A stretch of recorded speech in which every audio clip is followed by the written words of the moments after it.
Yes, in this respect. We alone on earth can rebel against the tyranny of the selfish genes. Tennyson says, nature read in tooth and claw all of the death and the misery and the cruelty that Darwin discovered in nature, refuted what they called in Victorian England the natural philosophy, the natural theology. God benevolently causes the creation to occur. God created all of this for the love of the creature. Darwin didn't see that in nature. We don't see that today in nature. Tennyson saw it best. Nature read in tooth and claw. However, understand this. Understand what Dawkins is saying. This is on page 11 now. There is no inconsistency in favoring Darwinism as an academic scientist while opposing it as a human being, any more than there is inconsistency in explaining cancer as an academic doctor while fighting it as a practicing doctor. For good Darwinian reasons, evolution gave us a brain whose size increased to the point where it became capable of understanding its own provenance, of deploring the moral implications, and of fighting against them. Our species, with its unique gift of foresight, can plan the very opposite of waste, with, if we get it right, a minimum of clumsy blunders. And there is true solace in the blessed gift of understanding, even if what we understand is the unwelcome message of the devil's chaplain. It is as though the chaplain matured and offered a second half of the sermon. Yes, says the matured chaplain, the historic process that caused you to exist is wasteful, cruel, and low, but exult in your existence because that very process has blundered unwittingly on its own negation. We can rise above the problem of non-moral nature.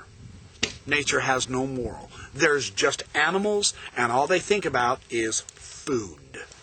There is death and carnage in nature. Does evolution, as an amoral process, not immoral, amoral, meaning there is no morals, there just is. There's just existence. And the survival of the fittest works. However, as Stephen Jay Gould, as Richard Dawkins, as Michael Dowd, as Kenneth Miller, as all of the great evolutionary scientists have now demonstrated and are showing, evolution being the survival of the fittest is not just wiping everything out and becoming atheistic, godless materialists. Not at all. That is not the necessary conclusion of evolution. We can, through cooperation, survive as the fittest also. Cooperation with the environment. Cooperation with one another. And I would add, because of my reading of Dowd, cooperation with God in the creative process. Now you have to read Dowd, and you have to read Kenneth Miller's Finding Darwin's God, and John Hout, God After Darwin. I forgot that book. I didn't bring it with me. But we have to understand their interpretations and views.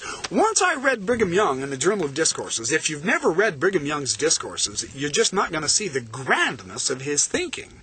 His thinking was absolutely all-inclusive, universal. He said, all truth belongs to Mormonism. I don't care where you have to find it. I don't care if you have to go to the geologist. I don't care if you have to go to the evolutionist. He didn't say that. I'm saying that. The scientist. I don't care which religion has it. Everyone has some truth. The earth has truth. I don't care if you have to go to heaven. And I don't care if I have to go to hell to get the truth. All truth belongs to Mormonism. See, he was expanding the concept beyond this mere speck of the dust we call Earth.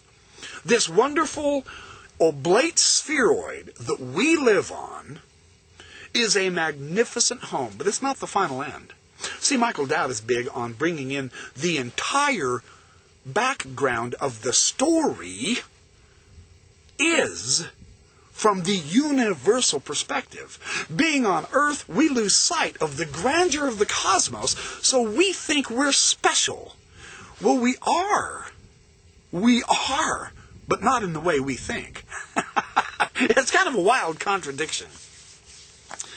So anyway, I have to agree with Dawkins. Dawkins says, just because there have been some, such as Hitler and Stalin, social Darwinism was a complete misunderstanding and misapplication of evolution.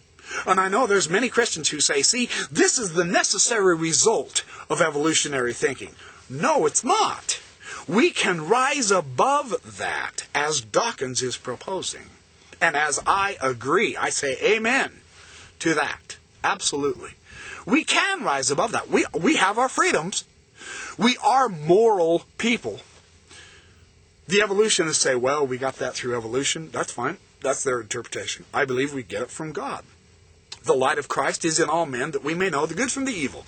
And I'm well aware that there's some who's going to say, holy cow, dude, you're as stupid and dumb as the intelligent designers. You just contradicted yourself. No, I didn't. Read Michael Dowd.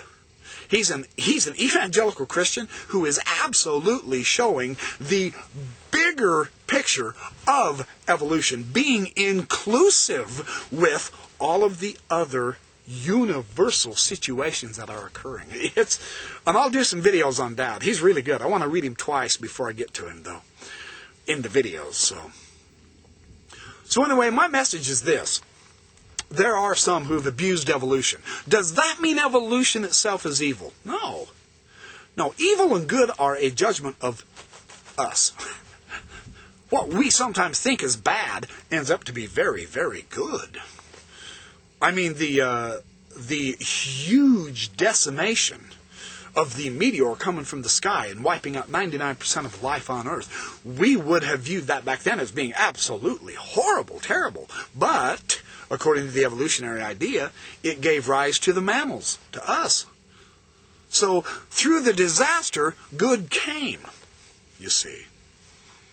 Through the disaster, and to use a homely little example from one of my very favorite books, I read it every year all the way through my teenage years. I heard it read to me in the 4th grade by my wonderful teacher, Mrs. Brower. And I read that book every year thereafter, all the way up until my mission when I was 19. I must have read the book 20 times. Wilson Rawls, Where the Red Fern Grows. One of the great books, one of the sad books, one of the happy books, one of the most outstanding texts about his story of getting his 2 coon dogs and his life through his youth of loving raccoon hunting and them becoming the best coon dogs. And then that horrible night where they met that mountain lion, and the mountain lion ended up attacking him and his dog saved his life, but they lost theirs. I mean, I get choked up thinking about it right now because it's such an awesome story. And he couldn't see the big picture. He was devastated by the loss of his 2 best friends, his dogs, who'd been with him all through his teenage years. And then that next spring, after he buried them, that fall, that next spring, the red fern grew up. And the legend of the red fern about the wonderful beauty and the meaning, the spiritual meaning of that red fern being over the graves of his 2 wonderful dogs.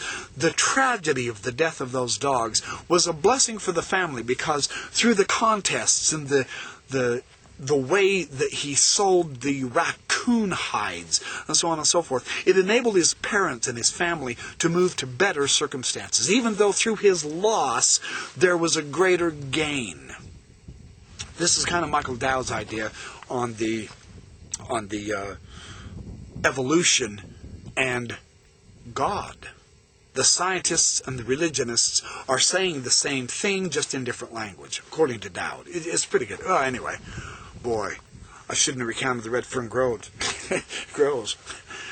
Great book. Great book. Anyway, my point is this. I am an intellectually satisfied Mormon because of my study of evolution. It hasn't led me to atheism. It is not a necessary conclusion to be wicked, evil, amoral, immoral, godlessly materialistic and evil. No, that's rhetoric. And it's a false rhetoric. We can and we ought to rise above that, even though that may be the process according to the evolutionary view.